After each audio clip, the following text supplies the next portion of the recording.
Well, good afternoon and thank you for joining me in this session. And as Alex has indicated, the title is Food Safety, a Testing Prospect. And very deliberately, the testing is highlighted in red because as an academic, I love to start with a definition or two. And probably when any of us think of testing, we think about the practice of testing. I think that's probably why we're all here. But I also wanted to think about an alternative definition, and that's this one. Not the noun, but an adjective, and think about something being testing, something challenging, complex, difficult.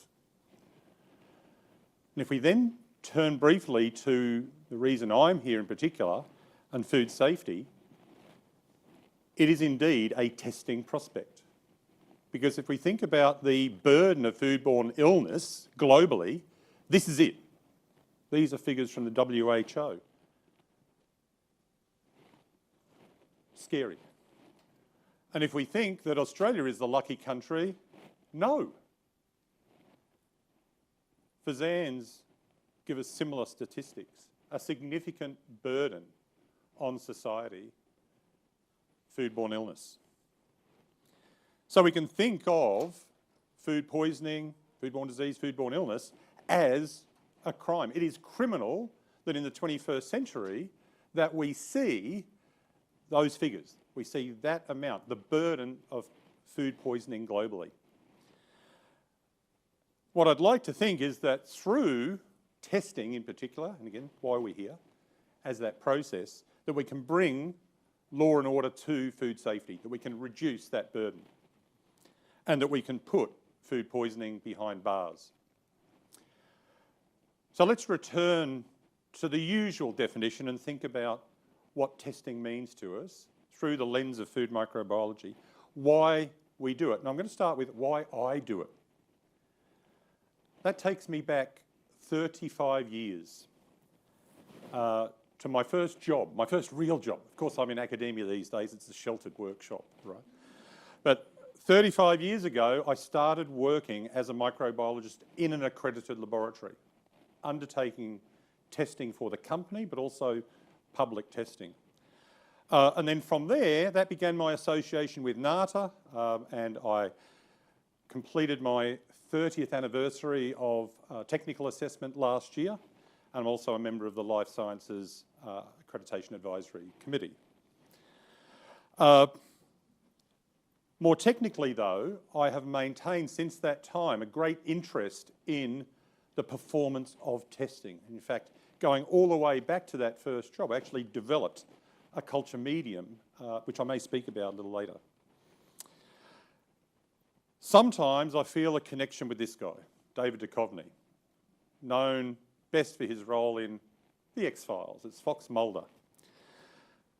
And I believe, like he does, that the truth is out there. And that is, for me, the analytical truth. Of course, the X-Files began in 1993. I began in 1989. And I still believe, in terms of testing, that the truth is still out there. And I still want to believe, as I started, that testing is going to assist us greatly in reducing that burden of foodborne illness. So I'm going to take a quick journey through aspects of the microbiological analysis of foods, and I'm going to keep that focus. That's my background. I'm not going to talk about other hazards, chemical and so forth, just the bugs. And if we think about where we do testing and why, to some extent, we can think about probably the most obvious point of testing, and that is end product testing. So in the food industry, producing a product and actually testing that final product before it's released, and actually sometimes not before it's released, for us, the consumer. And of course, we can also use testing in process, so during the manufacturing or production process, typically as a validation and verification process, because it takes time.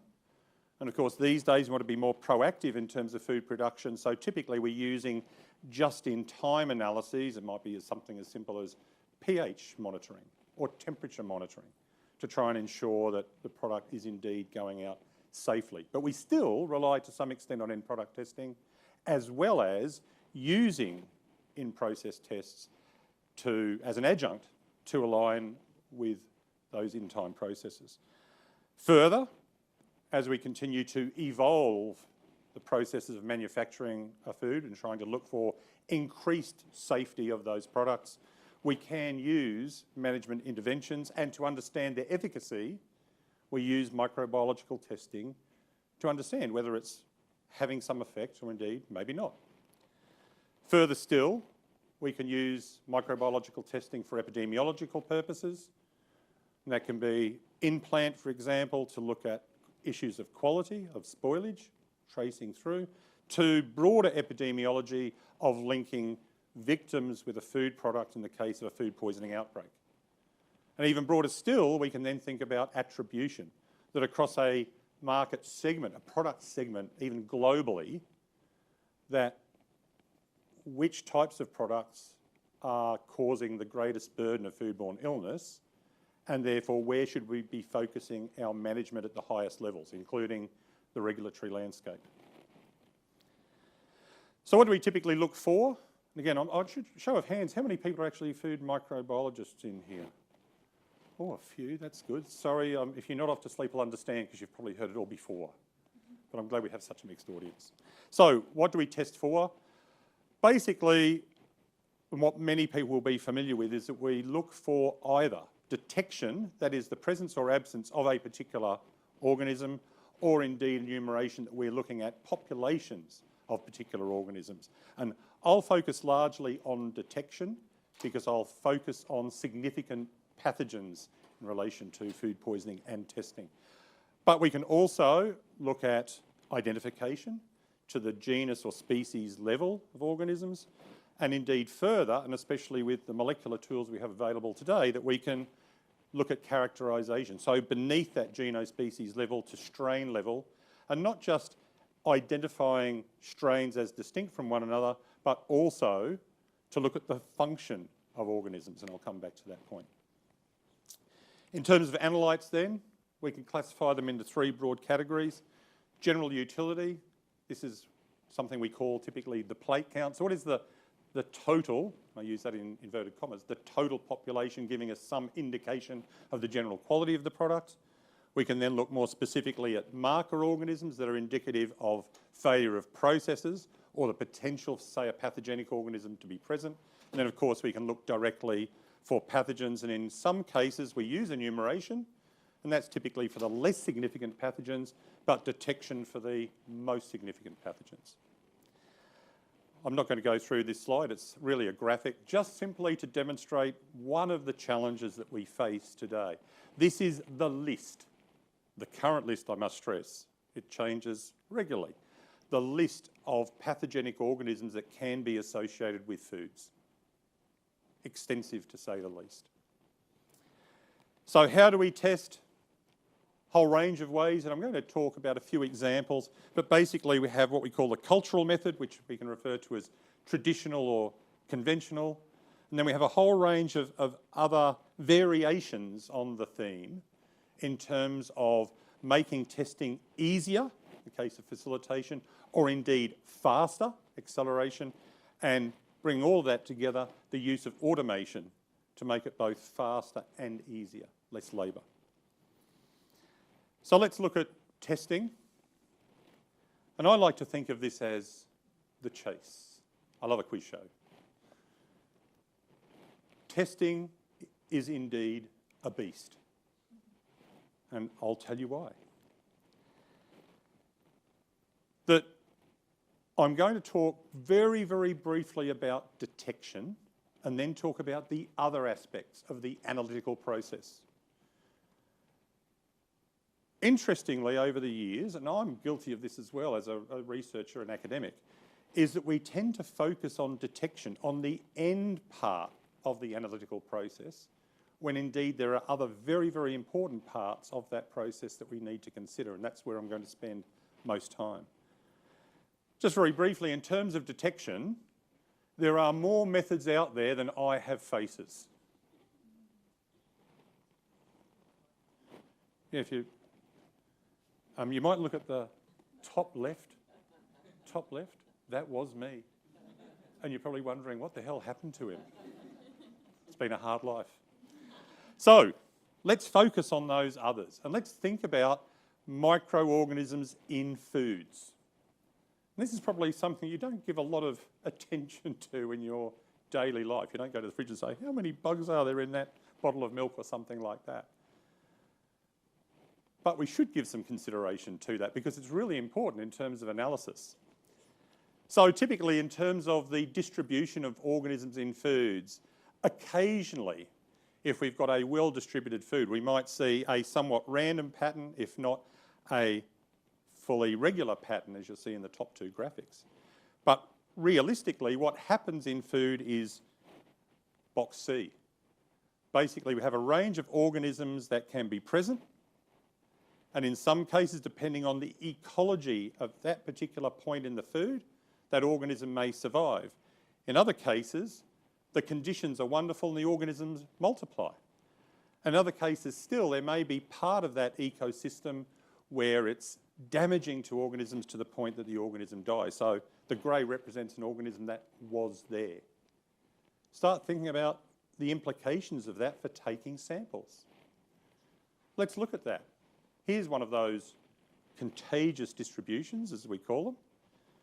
If I happen to take 5 samples from that food at the wrong place, I'm going to get a high count and the food fails. At the same time, if I take those same 5 samples from different parts of the food, the counts are low. Product fails, product passes. There's an issue there. So let's look at sampling just briefly, and we can see sampling as this, or when we're actually testing the food, that what we're typically looking for, especially when it comes to a significant pathogen, let me pick salmonella, that it's like looking for a needle in a haystack. How many haystacks do we test? Typically, we test a minimum of 5 samples of a production lot, but it might be 10, might be 15, 20, 30, up to 60 samples. Is that enough? And where do we take them from? Among the hundreds or maybe even thousands of production units of a food. And how does that then assure us, based on testing, that the product is indeed safe? If I've got a bacterial pathogen in food, that's a little easier to think about. It is that needle in a haystack, but we do have mechanisms, culture, which I'll talk about, where we can amplify that organism. So we can go from having one needle in the haystack to many. But in other cases, it's just not possible. So we have viruses that occur and are transferred to us via food. They don't grow in the food. And they're tiny. So we have, there it is, a tiny needle in a very big haystack. And we can't do that amplification, at least culturally.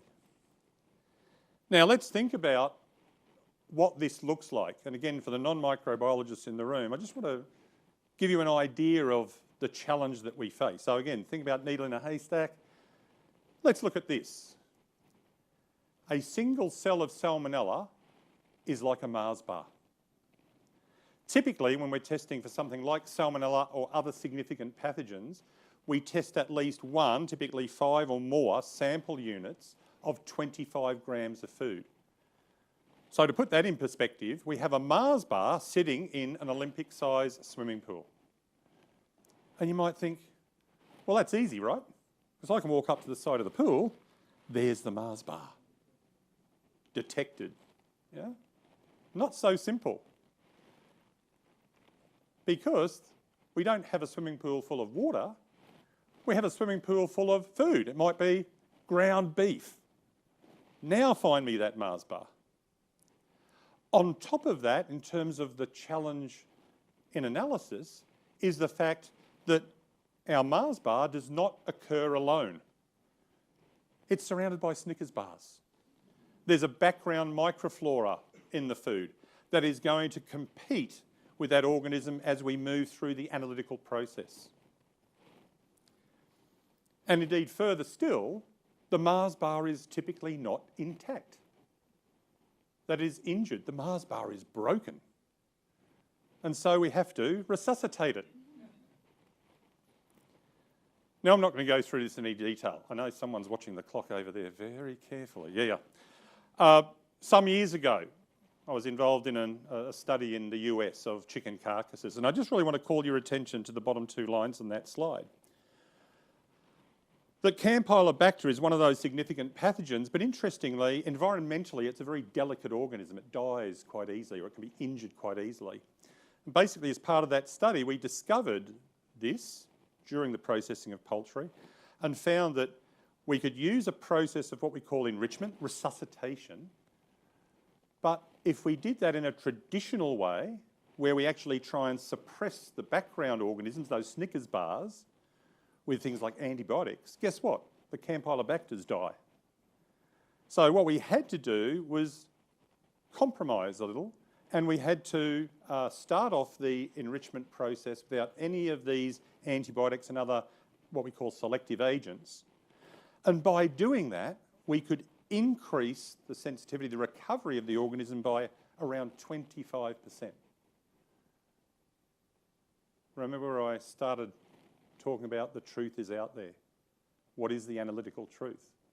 If we've got a standard method that gives us X, but I can enhance X by 25% to Y, I'm getting closer to the truth.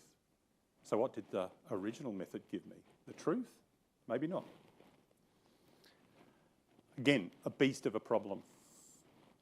Now, in terms of detection, I've mentioned this already, that we can use culture. And again, I appreciate that we don't have a microbiological audience. That if we think about these methods, well, typically we have approaches that enable us to detect the typical salmonellas. And I want to stress that one salmonella is not the same as the next. So, for example, if we were testing dairy products, we see a high prevalence of what we call lactose-positive salmonellas, those that ferment lactose, which is an unusual characteristic among salmonellas. But it happens in that ecology. And if we look at culture, then suddenly, if we look to, I always get these things wrong, left, right. Left is the usual lactose negative, the typical salmonella. Look to the right, that's what a lactose positive salmonella looks like. Absolutely different. We would miss it. We would not recognise it. Similarly with E. coli, just to switch gears a little bit, many of you will have heard of enterohemorrhagic E. coli, and in particular one called O157H7. Now, fortunately, it has a very characteristic physiology, and we can detect that using particular culture media. That's great. But again, like salmonella, it's not the only E. coli that can cause disease. And unfortunately, aside from that particular type of E. coli, many E. colis look the same, whether they're pathogenic, whether they can cause serious disease, or those that simply exist in our gut all the time and causes no harm whatsoever. And just to indicate the difficulty, the challenge of looking for that organism, just one study showed that while we might look for this O157H7 and the rest of what we call the big seven, so dot point 2, that we also recognise there are many more different types of this pathogenic type of E. coli. So if culture is a problem, then what else can we do? We live in the molecular age. So we can use a technique called PCR, polymerase chain reaction, to detect bits of the genome directly rather than looking for the organism, at least at the start. We still, though, need to bring the organism to that analytical process. And to do that, we still need that enrichment culture that I referred to earlier. It's still a beast, actually. Because I can detect, say, an enrichment culture, different pieces of DNA that signal to me that I have one of these nasty E. coli strains, but which organism do those bands belong to? Do those genes belong to? And again, back to that same study I just mentioned, that if we actually take, say, a sample of meat or across a large number of samples of meat, we can test them and we can find these genes, but variously. And to be able to associate those definitively with an organism to say it is one of those really nasty E. coli's, we have to actually pull the E. coli still out of that enrichment culture after PCR, find the organism and match it up. So we still have that challenge of the needle in the haystack. Very briefly again, just to highlight from a similar study, this time with salmonella, using PCR, but comparing PCR to culture. And all I really want to do is highlight really, oh, we're okay? Cool. Sorry, I heard a noise and I thought, it's time already. Time flies. I just want to highlight the fact that we saw with PCR a higher number of positive samples than with culture, but it wasn't a perfect match. We ended up with a number of positives with PCR, and despite extensive culture, what we might call the definitive reference method, we just could not find the organism. Why? We don't really know. We can speculate, but we don't really know. So was the PCR correct, and were we missing organisms with culture? Or indeed, was culture right and we were getting false positive results with the PCR? And this presents us with this conundrum of which method is right, which is giving us the truth. The beast again. And further still, molecular age. We are now turning to whole genome sequencing. A wonderful method in itself, but what role does it play in enhancing food safety?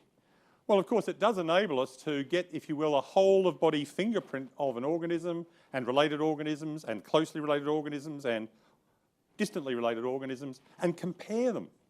Great. And it helps us position that and give it maybe a name.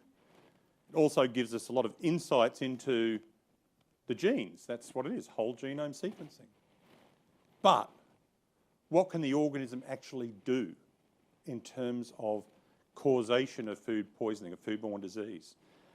And just very briefly, these two organisms are extremely closely related. They are two strains of Salmonella enteritidis, phage type 4.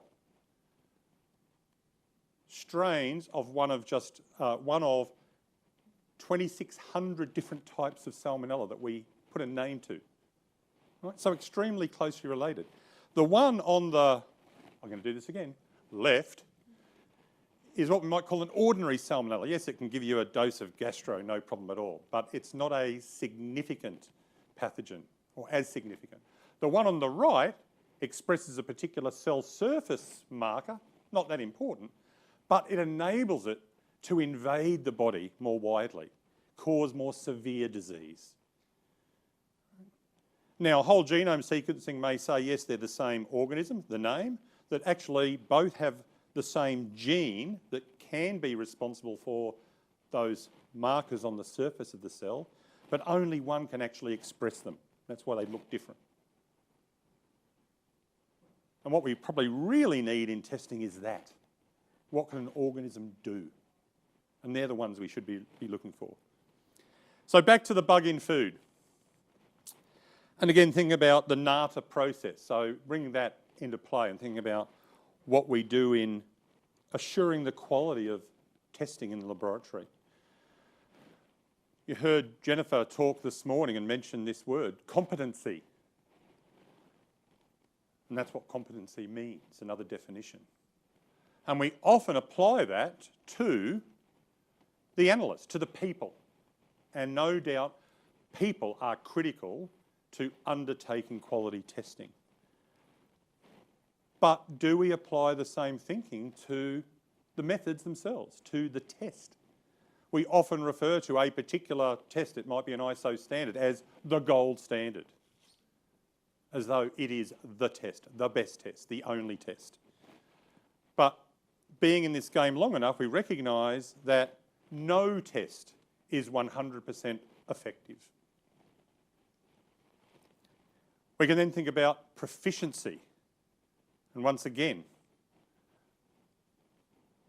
we look at the proficiency of our staff, of the people undertaking testing, internally, indeed externally, through proficiency testing programs.